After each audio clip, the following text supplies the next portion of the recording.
Graça e paz, meus irmãos, da parte do nosso Deus, muito bom dia, que bom estarmos juntos nessa manhã. Que bom estarmos juntos nessa manhã. Eu te convido a abrir a sua Bíblia no Evangelho segundo Mateus, capítulo de número 3. Abra a sua Bíblia e deixa ela aí marcadinha nesse capítulo. Mateus, capítulo de número 3. Amém? Hoje é dia de estarmos à mesa do Senhor, participando da ceia. E eu estava pensando o que poderia partilhar hoje para os discípulos do Senhor Jesus, num momento tão íntimo quanto o momento da ceia. E uma palavra me vinha à mente, talvez uma palavra um pouquinho desafiadora. Talvez seja hoje dia de falar sobre o Evangelho para evangélicos, falar um pouquinho sobre arrependimento para aqueles que vivem em função de se arrependerem para agradarem ao seu mestre. Talvez essa manhã seja para você, hoje marcado pelo Senhor, uma manhã de cura, mas hoje nós não ouviremos apenas este que vos fala, mas hoje ouviremos a pregação de João Batista. Vamos à leitura do texto? Me acompanhe aí na sua Bíblia, se puder projetar a palavra, nós iniciaremos a leitura. Diz assim a partir do versículo de número 7 do capítulo 3. João, ao ver muitos fariseus e saduceus que vinham também ser batizados, dizia-lhes: raça de víboras, quem vos avisou para fugir do julgamento de Deus que há de vir? Tem de provar que abandonaram o pecado, praticando obras que mostrem arrependimento. E não pensem que estão em segurança por descenderem de Abraão, isso não basta, pois digo-vos que até destas pedras do deserto Deus pode fazer nascer filhos de Abraão. O machado do seu julgamento está suspenso sobre todas as vossas vidas, prestes a cortar as raízes e derrubar-vos. Sim, toda árvore que não dá bom fruto será abatida e lançada no fogo. Eu batizo com água quem se arrepende, mas vem aí outro, muito maior do que eu, tão grande que eu não sou digno de levar-lhes as sandálias. Ele vai batizar-vos com o Espírito Santo e com fogo. Na sua mão tem a pá e limpará a eira. Arrecadará o grão no celeiro e queimará a palha com o fogo que jamais se apaga. Até aí. Feche seus olhos no seu lugar, vamos orar mais uma vez. Senhor Jesus, nessa manhã nós queremos nos aproximar do Senhor. Nós queremos ouvir o Senhor falar. Que a palavra do Senhor tenha liberdade de mover no nosso coração aquilo que nós precisamos ser tocados. Que o Senhor tenha liberdade de ministrar na gente aquilo que nós precisamos viver de fato no Evangelho, para que a nossa vida seja para a glória do Senhor, para que aquilo que nós escolhemos fazer, ou justamente aquilo que nós nos posicionamos em não fazer, sejam coerentes com aquilo que nós acreditamos, que indiquem de fato uma mudança que aconteceu na nossa mente, no nosso coração, para que aqueles que nos veem de fora enxerguem que nós somos nova criatura, que somos filho do Deus vivo, aqueles que vivem pela causa do Evangelho. Que o Senhor fale conosco, é por isso que nós oramos em nome de Jesus. Amém e amém. Queria falar um pouquinho sobre esse sermão, que apesar de ser uma pregação bastante curta, ela é bastante objetiva e eficaz. Você já deve ter lido várias vezes esse texto. Na verdade, essa pregação já é pronunciada no Antigo Testamento sobre aquele que anunciaria no deserto a vinda do Messias. E aí está João Batista, um essênio, anunciando sobre Jesus. No cenário que a gente está dando uma olhada aqui, João Batista está fazendo algo muito comum para alguns grupos judaicos. Se você participou da escola bíblica, você lembra que o judaísmo tem as suas subdivisões naquele contexto, E a gente tem lá os essênios, comunidade de Qumran, que no caso aqui, João Batista, que é aquela galera que entendia que a espiritualidade ela era mais mística, não no sentido banal, mas no sentido de que as coisas elas precisam ser purificadas, elas têm um poder, um peso espiritual maior. Existiam aquele grupo dos caras que entendiam da lei, que eram aqueles que guardavam a Torá, conheciam os textos, sabiam da história de cor, guardavam e relembravam os textos escritos, trazidos oralmente até eles, os saduceus, mas também existiam aqueles que guardavam as tradições, não só os textos, mas eles eram mestres das tradições, discutiam a aplicação prática da lei de Deus, os fariseus. Existiam aqueles que eram militantes contra a ocupação dos estrangeiros naquela terra, certo? Nós temos então vários partidos que se organizam dentro do judaísmo, e dentro desses partidos existe um em específico, do qual pertence o nosso querido João, o Batista. Assim ficou conhecido porque ele, não diferente dos demais da sua comunidade, mas principalmente ele, era dado aos rituais de purificação. Então, aqueles que buscavam uma vida mais pura, se isolavam daquilo que era carnal e pecaminoso e faziam alguns rituais de limpeza e purificação espiritual. Dentre eles, o batismo. O de João, em específico, é um batismo de arrependimento, ou, em outras palavras, um batismo de preparação de terreno.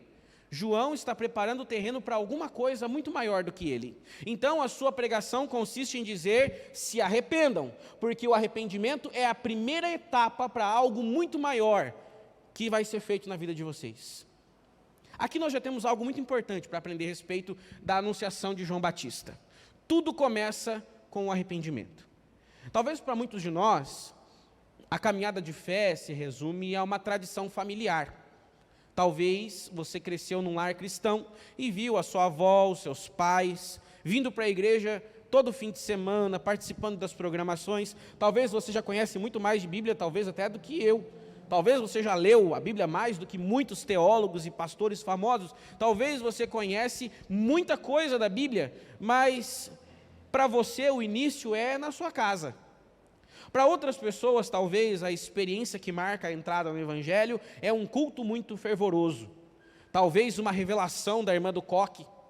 Para muitos de nós, as experiências de start no Evangelho são diferentes. Mas o que a Bíblia nos mostra, através da pregação de João Batista, é que existe um começo comum para todos os crentes. Todos começam a partir do arrependimento. Aqui já temos material para discutir um sermão, aliás, uma série de sermões imensa. Como nós lidamos com a questão do arrependimento? Nós estamos em arrependimento? O que significa estar arrependido? Por que João Batista bate tanto na tecla de que precisamos estar em arrependimento? Qual é a nossa posição? Como nós lidamos com os pecados do dia a dia, os pecados aceitáveis? Onde está o nosso arrependimento? O que evidencia ele? Pois bem, para todas essas perguntas, o mais importante aqui é o entendimento de que arrependimento marca uma profunda mudança de conduta. Dê uma olhadinha nos versículos 7 e 8 aí na sua Bíblia. Me acompanhe na leitura mais uma vez. Olha só. João, ao ver muitos fariseus e saduceus. Quem são os fariseus e os saduceus? Aqueles que manjam de Bíblia e aqueles que manjam de tradição, que manjam de doutrina, certo? Esses dois caras, esses dois grupos, que também queriam ser batizados. Dizia João Batista para eles: raça de víboras, quem vos avisou para fugir do julgamento de Deus que há de vir? Tem de provar que abandonaram o pecado praticando obras que mostrem arrependimento. Vamos parar aqui. As obras indicam o que aconteceu dentro.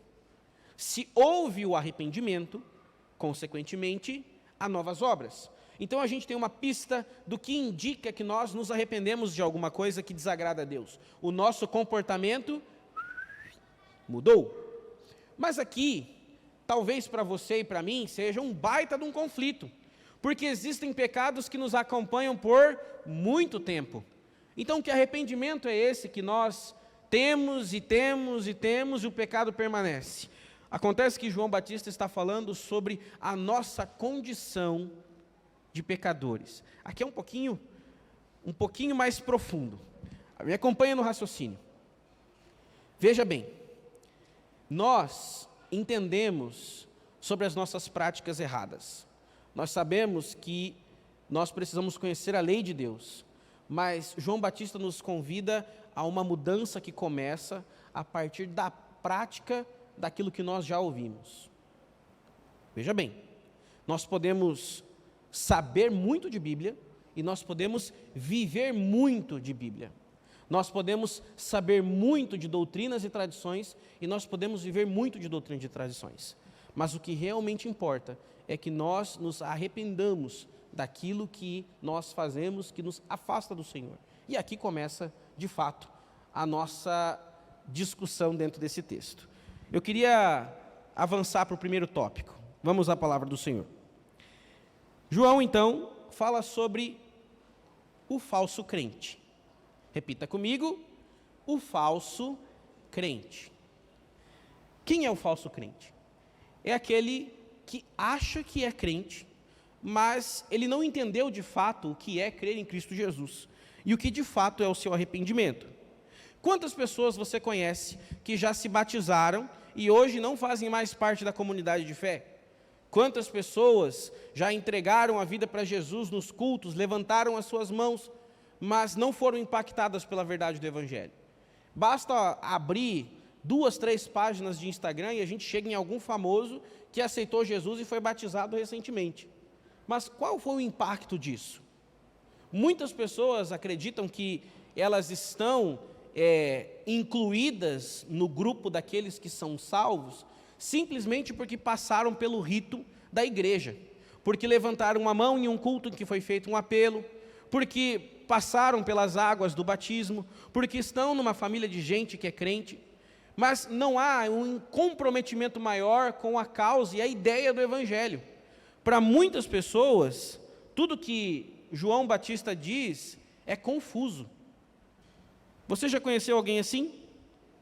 A cada ano que passa, nossas igrejas estão cada vez mais cheias de pessoas que entendem cada vez menos sobre o seu próprio processo de conversão. A minha irmã foi morar nos Estados Unidos e eu estive conversando com ela sobre como é a dinâmica de igreja lá, porque ela ia na igreja de um pastor que a gente já leu vários livros aqui. E aí ela me contou, surpresa, de que a experiência de espiritualidade cristã nos Estados Unidos, ela é majoritariamente evangélica. Interessante, né? Mas, por outro lado, é muito comum que a experiência cristã evangélica nos Estados Unidos seja muito parecida com o que a gente experiencia aqui ao conviver com católicos não praticantes, que é aquela mistura de fé cristã com uma outra coisa, de outra religião, que é aqueles rituais que todo católico faz. Eu vou batizar os meus filhos, mas isso não significa algum comprometimento de fato de ensiná-los na fé do Senhor. Eu vou participar da Eucaristia, vou fazer a crisma porque tem que fazer, o curso que o padre pede, mas não necessariamente a santidade que o noivado pressupõe. Então, todas essas questões, elas acabam respingando também dentro do evangelicalismo americano.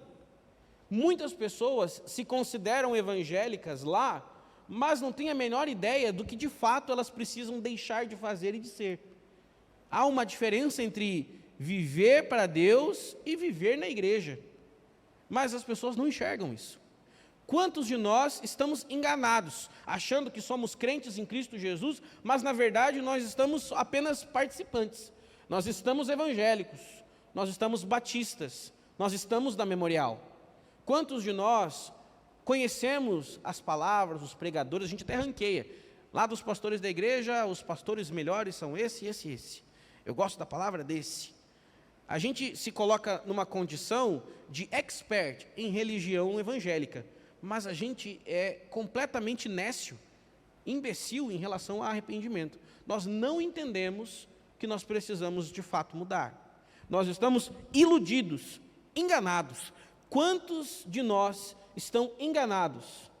Quantos estão dentro dos pequenos grupos achando que são crentes em Cristo Jesus, mas nem entenderam o que eles precisam largar, qual é o custo da fé? Esses tempos eu me deparei com um comportamento que me chamou a atenção. Era um comportamento fictício, mas me chamou a atenção porque eu acho que isso também é um espelho da realidade. Diante de um problema que não está tocando na sua própria vida, os crentes dizem: espere em Deus, vamos orar, que bênção, vamos clamar.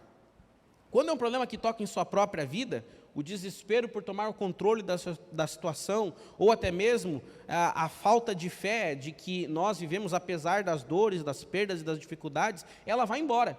Parece que a gente pensa assim: não, deixa eu resolver aqui, depois a gente vê esse negócio de igreja. Eu estou com um problema de faturamento na minha empresa, deixa eu sonegar aqui, eu não vou emitir as notas, eu vou fazer tudo dando um jeitinho, porque depois a gente vê essa coisa de igreja, deixa eu resolver o problema. Quantos de nós nos comportamos assim? A gente separa, parece que em algum momento é hora de parar de brincar de ser crente e resolver do nosso jeito, e tem hora que é hora da gente realmente ser crente. Agora, glória a Deus, agora a gente vai pôr no grupo de oração esse problema. Agora a gente é difícil, realmente é difícil, o Senhor dá graça. Mas tem hora que é hora da gente falar sério, né? É hora da gente fazer do nosso jeito, da gente dar o nosso jeitinho brasileiro, da gente resolver as coisas como nós realmente queremos. Quantos de nós somos iludidos, achando que essa mentalidade é uma mentalidade de crente?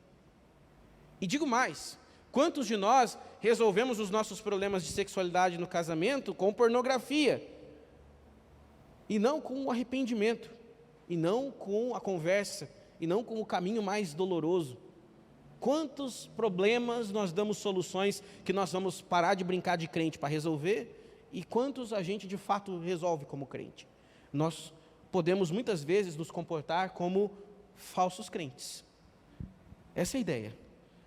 João Batista fala sobre crentes falsos, gente que conhece coisas a respeito de Deus, mas de fato não vive nada de Deus. Quanto nós precisamos de arrependimento? A primeira lição de João Batista é que batismo não salva. O falso crente surge quando uma pessoa acredita que está bem com Deus, sem se comprometer verdadeiramente com a causa do Evangelho, sem pagar o preço da santidade. Quantos de nós vivemos iludidos? Bom, o texto não termina. O próximo ponto é talvez ainda mais categórico e mais difícil. O segundo ponto diz: a condenação eminente. Repare no que o trecho do versículo 10 vai dizer. Preste bastante atenção. O machado do seu julgamento está suspenso sobre as vossas vidas, prestes a cortar as raízes e derrubar-vos. Sim, toda árvore que não dá bom fruto, preste bastante atenção nessa sentença. Sim, toda árvore que não dá bom fruto, é o quê? Cortada e lançada no fogo. Veja, ela não é apenas abatida, ela é consumida. A questão é que, para nós, condenação é eminente. É por isso que quando se fala sobre pregação do Evangelho, se fala sobre uma urgência.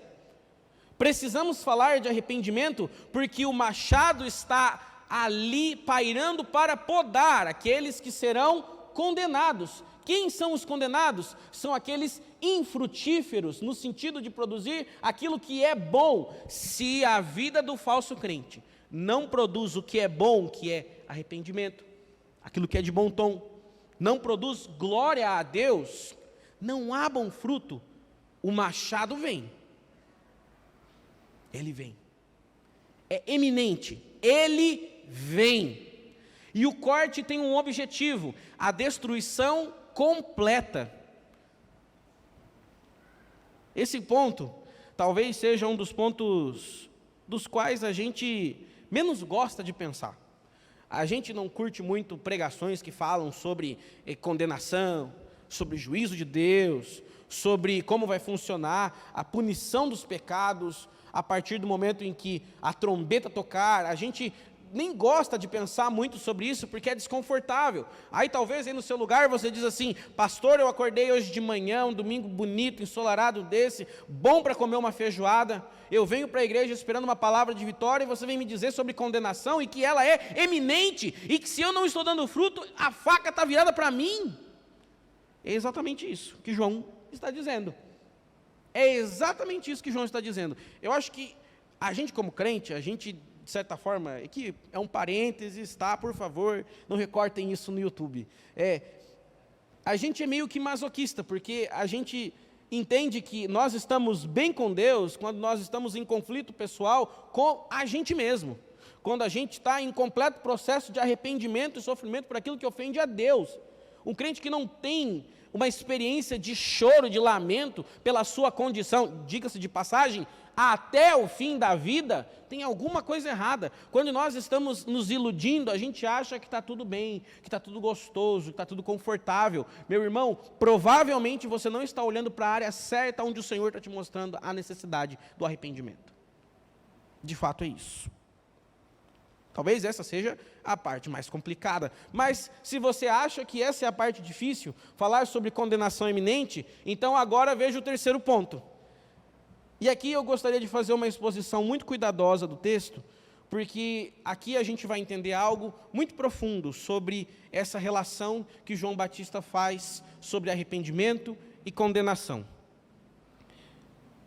São dois batismos. Preste muita atenção na leitura do texto, que diz a partir do versículo 11. Lembrando, nós estamos pegando um texto que é todo conectado. Uma frase depende do que foi dito anteriormente. Então, leia o versículo 11 comigo, diz assim a palavra do Senhor. Eu batizo com água quem se arrepende. Prestou bastante atenção? João Batista diz assim, eu batizo com água quem se arrepende. Quem se arrepende mostra externamente esse desejo e essa mudança que aconteceu batizando-se. Eu intermedio isso, eu ajudo batizando. Mas o texto continua. Mas aí vem outro, muito maior do que eu, tão grande que eu nem sou digno de lavar as sandálias. Ele vos batizará com o Espírito Santo e com fogo. Preste atenção em duas coisas. Primeiro, existe um batismo com o Espírito Santo. Diga amém no seu lugar. Batismo com o Espírito Santo é uma coisa. Preste bastante atenção que aqui existem dois batismos. O segundo batismo é um batismo com fogo. Você pode dizer amém no seu lugar? Ok. Vamos ver se você vai manter esse amém aí. Acontece que o texto continua. Na sua mão tem a pá e limpará a eira, arrecadará o grão no celeiro, preste bastante atenção, a eira está ali com o grão e o feno, e então Jesus vai separar e guardar o grão, que é aquilo que é bom dentro do celeiro, e aquilo que é ruim, o texto continua, queimará a palha com o fogo que jamais apaga. Essa segunda oração, ela é subordinada à primeira. Ela faz uma explicação do que ele falou no trecho anterior. Então, ele faz um batismo que indica o arrependimento, mas vem alguém que consuma de fato a condenação sobre sobre esse comportamento de arrependimento. Ele traz um batismo com o Espírito e um batismo de fogo. Ele traz uma separação no celeiro e ele traz uma pilha a ser queimada. Qual é o sentido disso? Pois bem, o Espírito Santo significa a imersão em Deus. O batismo com o Espírito Santo significa o selamento. João batiza com água, mas Jesus batiza selando com o Espírito. Quem? Os salvos, os crentes. Mas ele também batiza com fogo os descrentes. O contexto nos indica isso. Existem dois batismos no texto. Um batismo para a glória de Deus e um batismo para a destruição. São dois batismos. Batismo com fogo e batismo com o Espírito. Você entende que nós estamos diante de um caminho muito simples, que começa com apenas um passo em comum, o arrependimento. O não arrependimento nos leva ao batismo com fogo, a sermos consumidos. O batismo, a partir do arrependimento genuíno, nos leva à vida com o Espírito Santo. Não entender essa dualidade nos leva a viver uma vida de engano. Sabe como que o crente lê isso aqui para se iludir? Ah, Jesus vai me batizar com o Espírito Santo e vai derramar fogo. Ô, glória! Glória não, meu irmão. O batismo com fogo é consumação, é destruição. Isso é tão importante porque aqui nos mostra algo muito importante sobre a nossa proclamação. Quando nós pregamos o Evangelho, duas coisas acontecem. O Espírito Santo salva, amém? Amém ou não amém? O Espírito Santo salva, mas também a nossa pregação torna indesculpável o pecador diante de Deus. Ela tem duas ações. O crente é salvo e o pecador é condenado. Você entende o peso disso? Você entende que essa é a mensagem que chegou até você? É assim que nós nos relacionamos com a verdade do Evangelho. Nós precisamos de arrependimento. Porque é a partir do arrependimento que nós vivemos a imersão na vida do Espírito. O texto não omite de nós, desde o início do texto. Agora leia, prestando atenção exatamente nessa construção do texto. Vamos começar de novo lá no versículo número 7. Acompanhe na sua Bíblia. João, ao ver muitos falsos crentes que queriam também ser batizados, disse-lhes: raça de víboras, quem vos avisou para fugir do julgamento de Deus que há de vir? Tem de provar que abandonaram o pecado, praticando obras que mostrem arrependimento. E não pensem que vocês estão em segurança por serem filhos de crente. Isso não basta.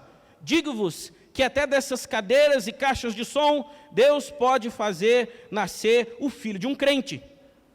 O machado do seu julgamento está suspenso sobre as vossas vidas, prestes a cortar as raízes e derrubar-vos. Sim, vocês que não dão fruto de arrependimento, serão derrubados e ateados no fogo.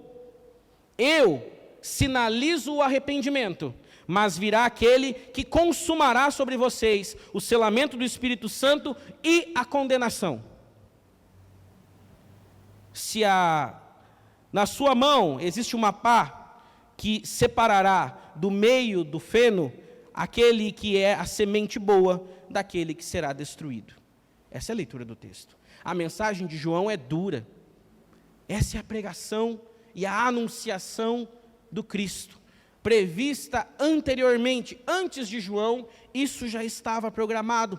Essa era a palavra, esses eram os pontos. O sermão já foi escrito, já foi anunciado muito antes. A voz que clama no deserto, clamava pelo arrependimento.